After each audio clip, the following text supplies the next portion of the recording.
Support for Consider This is provided by the University of Nebraska at Omaha College of Communication, Fine Arts, and Media.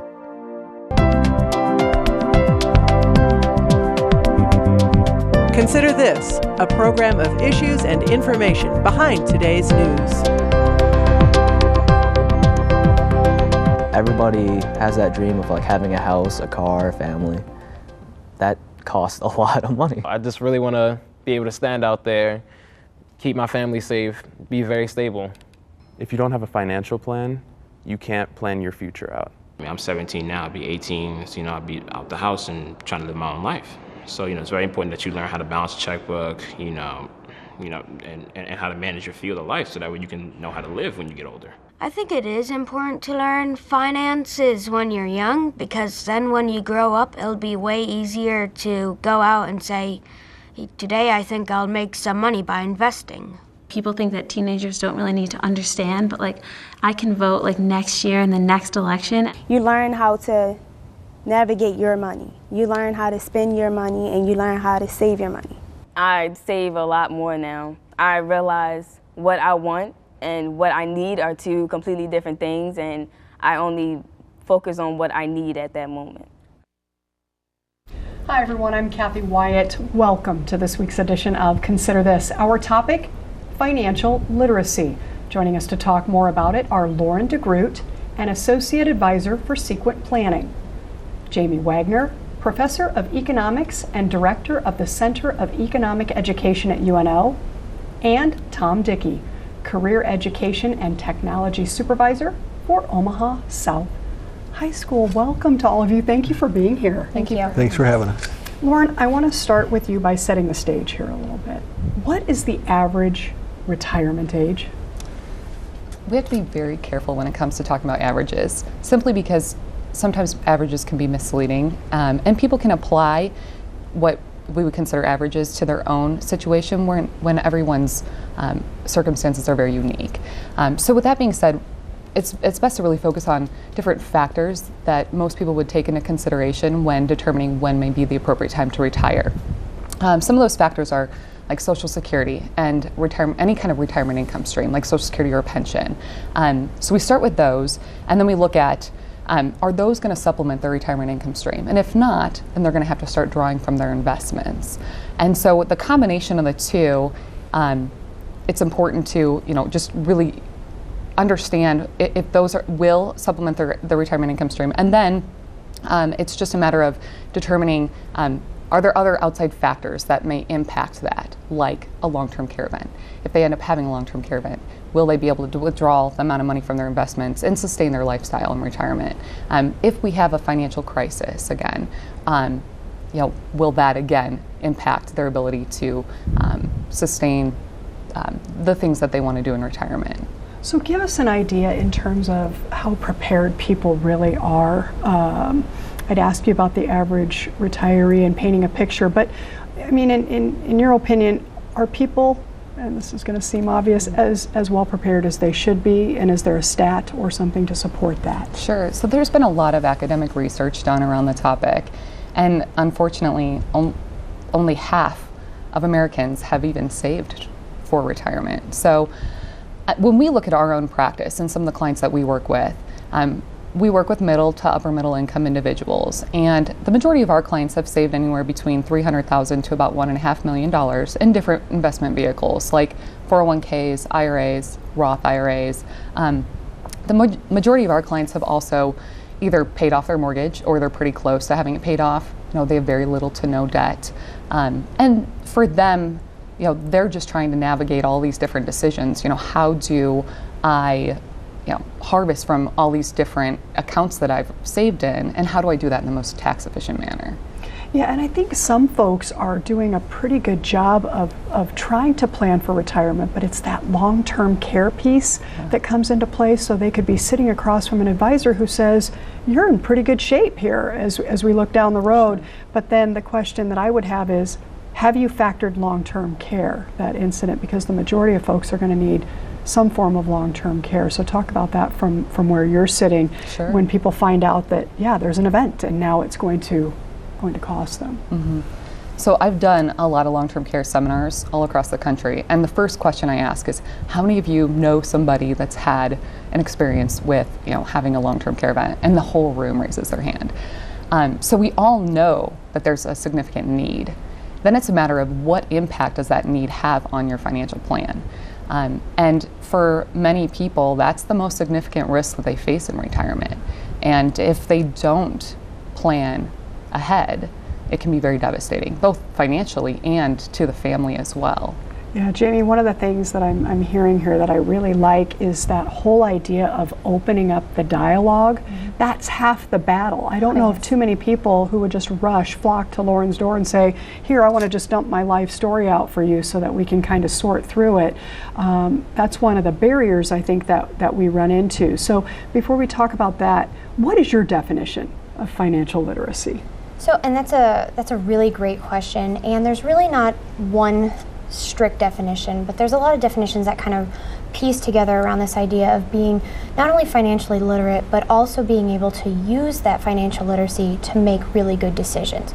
So not only understanding how to calculate, something like interest on your credit card, but being able to use that in a decision about whether I should be using the credit card or whether I should be taking out the loan. So it's kind of a twofold piece of having the knowledge and appropriately using that knowledge. Yeah, and then being able to talk about all of it, right? How often do you run into that where you broach that topic, Jamie, and people are like, no, I don't really want to talk about that with... People are very hesitant to talk about money. They think it's something that's very private, and people are afraid to talk to their kids about their financial standpoint. It's just kind of this taboo topic that really doesn't have to be a taboo topic. Kids should be a part of the family budget. You don't have to get into, the nitty-gritty details, but if your kid asks you for, the latest, gaming system, you can explain to them that that's not in our budget this year, but we could maybe cut some pieces out here and there, and we could save up for it next year. Yeah, and Jamie, you're bringing up a great point, because by exposing that to them at that age, which leads into the next question, right? How early do we start educating kids on what financial literacy really means? And what you're talking about is kind of an indirect approach by engaging them in the dialogue, but when do we really approach them and start teaching them? I would say as soon as possible. Especially, little kids, they get money from, birthdays, maybe they have a little bit of an allowance, maybe, a nice grandparent, gives them some money. And so you can start the dialogue right there by talking about what are you going to do with that money. And so you can teach them something as simple as putting it in a piggy bank. Or, you can go to your local bank or credit union and you can open up an account. And so there really isn't an age that it's too early to start. Okay. There absolutely isn't. Okay, now tell us about your day-to-day. Tell us about the center here at UNO. Talk a little bit about that for us. So the Center for Economic Education, what they do is I'm kind of the liaison and I'm the go-between with teachers and districts, and I provide support and resources for teachers in the Omaha area to teach economics and personal finance in their classrooms. And that goes K through 12. So I work with teachers, all over the metro area. This is a statewide initiative with the Nebraska Council on Economic Education as well. And we really just provide support and resources. And that can be anywhere from a teacher emailing me, hey, I'm teaching this topic on credit. Do you have a good lesson about credit? And it can be anywhere away from I am writing curriculum for the new district. So OPS is working on personal finance curriculum, and I'm a part of that conversation with them. So it spans the gap of, whatever my teachers need, I will be there to support and get them the resources. Is that true, Tom? Yes, that is true. It takes time, and it has a foundation that we have to lay in for the Omaha Public Schools to have a good team of teachers on board that can work with students in the high school, middle school, and even elementary to start that topic and discussion with any of those students. Omaha Public Schools serves about 52,000 students in the metro area, and their background ranges from knowing very little to having a good financial background with their family. But that dialogue and growth not only has to start in the schools, but also in the families. And it has to go beyond the Omaha metro area. It has to go all across the state of Nebraska, where teachers are working with students in any realm, in any setting, about building a strong financial background. That way when they graduate from high school, if they go into a career, a trade school, they're ready to go financially. Or if they go into a community college or a four-year institution, they understand their basic financial background so they can have a good foot ready to roll. Okay, so tell me, how were you introduced to Jamie? Talk about how that connection was made with Omaha South. Yeah.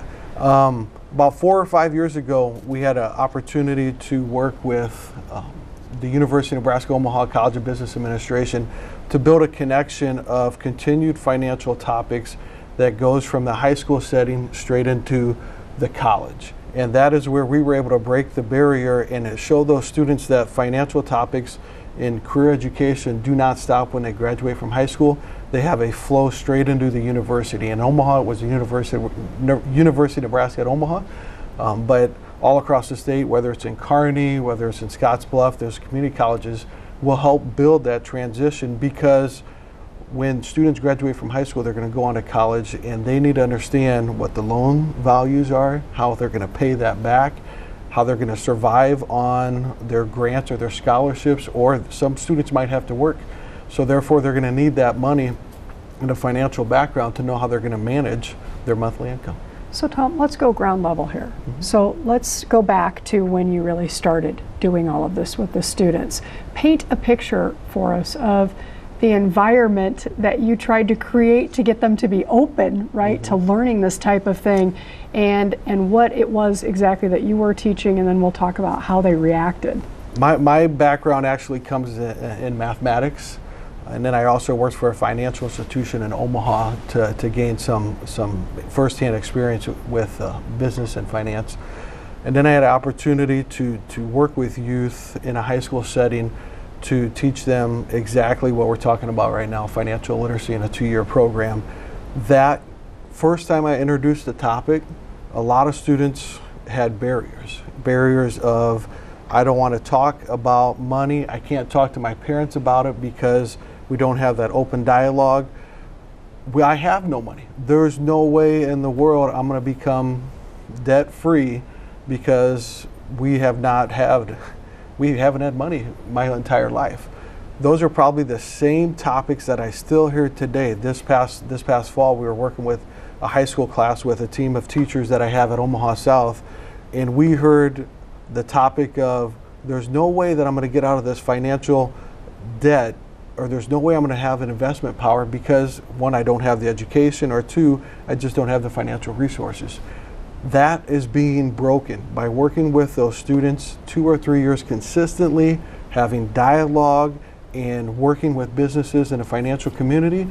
Those barriers get broke. It may take time, it may take energy from the teams that the students are on, and we have to have the families involved in those topics. That way that the students can have that 24/7 support of financial literacy for them. Okay, so part of what's super cool about education are those aha moments that you experience. In looking back, do you remember a student in particular that was just, it was really hard to kind of chip away, and you finally were able to open the door and you had that aha moment? I had two, one with a male and one with a female. Go back 2008, 2009, there was a financial crisis all across the country. We don't have to go more into that. But I had about 60 students in a couple of sections of financial literacy, and we were talking about investing, the power of money. And I received a phone call the summer after I worked with them for 1 year, and some students, they didn't tell me it was their goal or anything, they were asking me about investing. And I said, by no means am I a financial advisor. They said, we want to know about this. When they came back, they said, we took what you taught us on financial literacy, investing, planning for the future. They invested in some publicly traded companies, some stocks that had a huge return. And when they saw that return, those students work for big, major Fortune 500 companies now where they had that turn. There was another female I had in a class. She was reluctant. She said, Tom Dickey, you know, my dad's going to manage my money the rest of my life. And for 1 year, I worked with her, and I had that reluctancy. She had that plan. When she came back in the fall, she had that aha moment that said, you know what, my dad and my mom will not be there for me the entire time. I need to sit down and we need to look at my situation, because every student's going to have a slightly different situation. But when you can have that dialogue, they have that growth, you give them that opportunity, then that change will take place. So I need to ask Tom, in all of your experiences, especially those that you've described here, what have you learned as a teacher, right? So there's always something to be gained standing in front of the class. What's been your biggest thing there? Probably my biggest takeaway is a student is going to come in a different situation, and as you work with those students and the team members that continue to build their financial literacy and their topics, is that it's going to take time. A student's going to be reluctant. A student's going to be reluctant because they're going to want challenges. You have to show them that financial power is in their future, and you have to be able to relate to whatever situation they're in. So that way, whether they're in Omaha, whether they're in Grand Island or out in Scotts Bluff, all across Nebraska, we have that communication that whether it's in agriculture, whether it's in technology or financial institutions, that they have a strong foundation for financial literacy. Jamie, I have to ask, what are you thinking about as you're listening to Tom talk about these experiences, the outcomes, right, of what has been developed here? They're such positive things, and you know, I haven't really started working because I really enjoy my job, and it's a lot of the reasons because of people like Tom. And you know, I'm not always in the kind of the trenches, so to speak, but it's wonderful to hear that, you know, the programs that I'm working with and developing with my teachers, that it is going out and it is reaching these people. And so that's, you know, that's our big model, is that we train teachers like Tom, because they're the ones that are having, you know, hundreds of students a year, thousands of students in their careers, and you know, it's just it kind of creates that multiplier effect. We train one person, and he can train the masses for us, and it's really great, and it's always great hearing, you know, these kind of success stories from the teachers that I get to work with. So what's your background, Jamie? I never took an econ class until I was in college. I had to take it because I went to Hastings College, go Broncos, and it just clicked. It just made sense, and I kept taking classes, and I was a math major as well. And then I just decided to go on for grad school, and you know, I kind of fell in with some people in grad school that were also looking at Econ Ed, and you know, that's how I got connected with this. And it's such a powerful, you know, it's really easy to buy in to empowering people to become financially, you know, fit and financially free. And having these, you know, tools, these economic and financial literacy tools, they can really be game changers for anyone. And so that's kind of my background. I fell into econ sort of, you know, kind of by mistake, I guess, and I couldn't be happier. Now I get to work with incredible teachers across, you know, the city and across the state, and actually across the country. I get to travel. I'm going to Colorado and New York, and I'm doing some workshops with their teachers. So I'm so honored to be able to work with our teachers. So. Wow, falling into econ.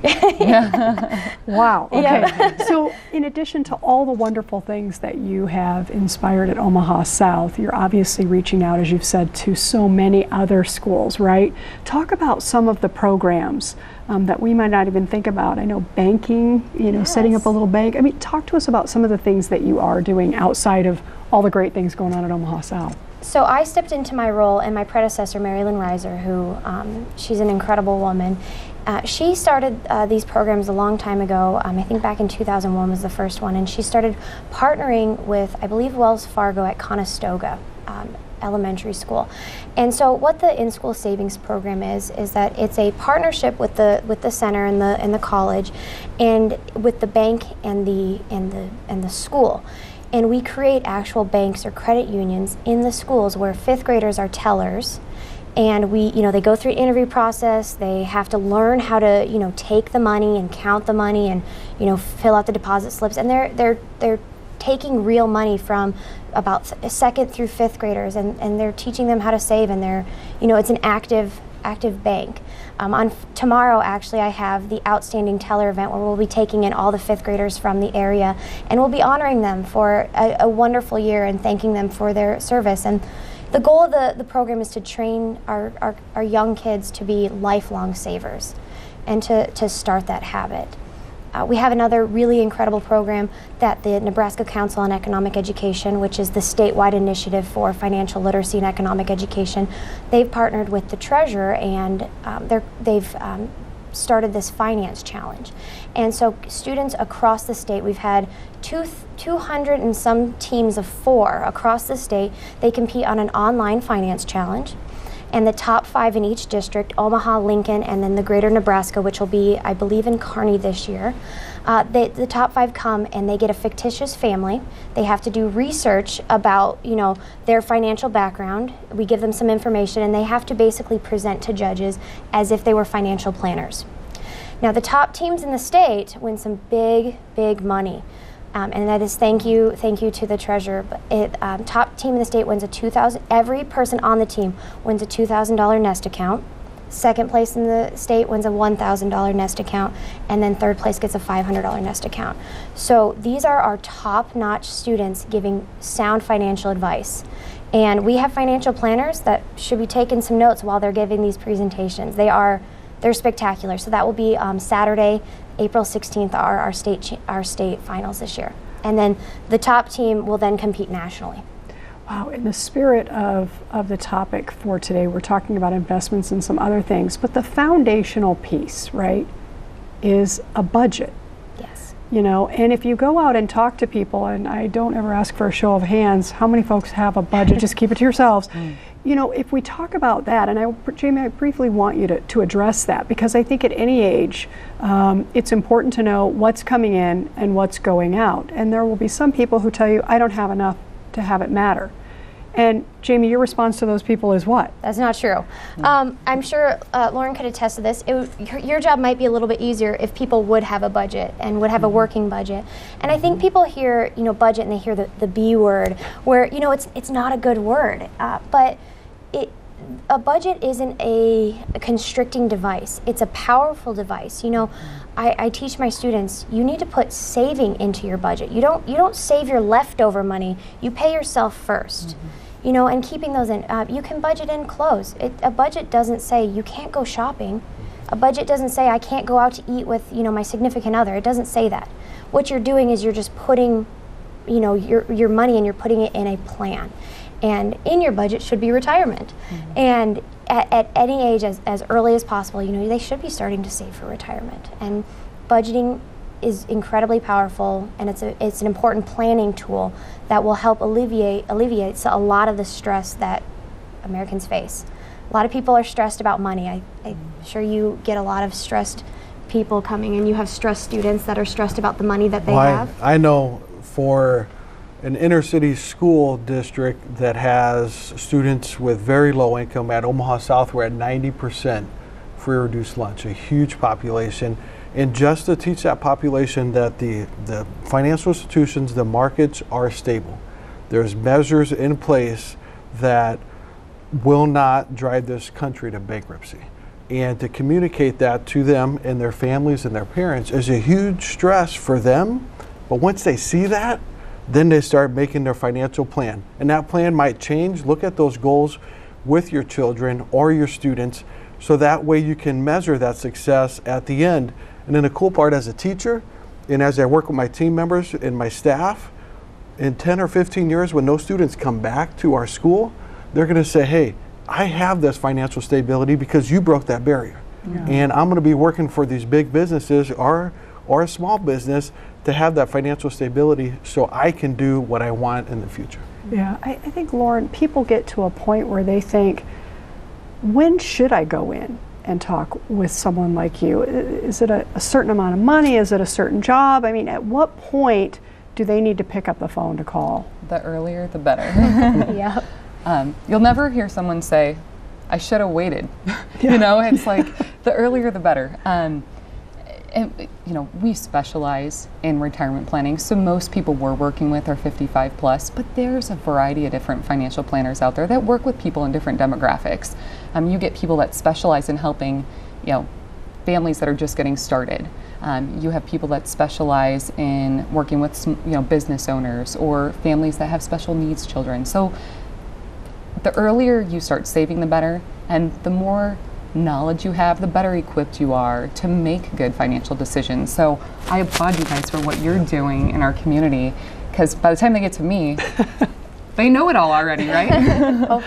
Hopefully. So let's talk a little bit, if they're about to pick up the phone and give a professional a call, what types of things in their home should they be pulling together? We talked a little bit about budgets, but there are other things too that you might want to have in hand when they come to visit with someone like you. Sure. So if they're transitioning into retirement,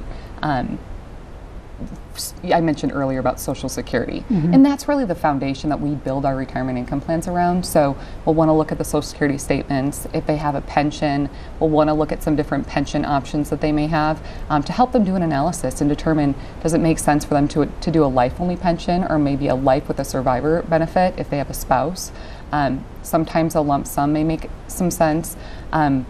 In terms of debt, if they do have a mortgage or they still owe money on their vehicles, those types of things we'll want to look at. We also look at their tax return, and a big part of that is, when you're doing a comprehensive financial plan, we don't want you to leave anything out. We want to know about everything so that we can plan properly. When we deliver a financial plan, we always tell people the plan is only as good as the information you give us.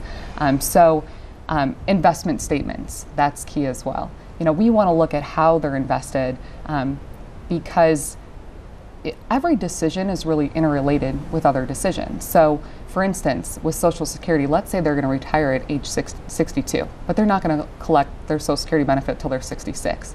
Well, we have to determine how their investments should be invested in order to be able to draw income off of their investments to supplement that income gap between 62 and 66. And then of course, just overall investing, we have to just make sure that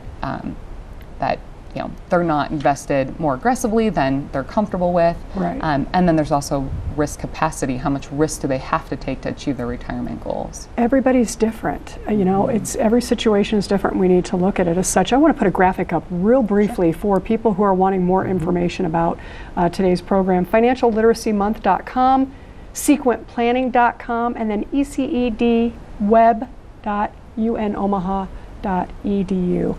Thank you all very, very much for being here today and sharing your time and expertise. We appreciate it very much. Thank you. You bet. And thank you all for watching. We'll see you next week.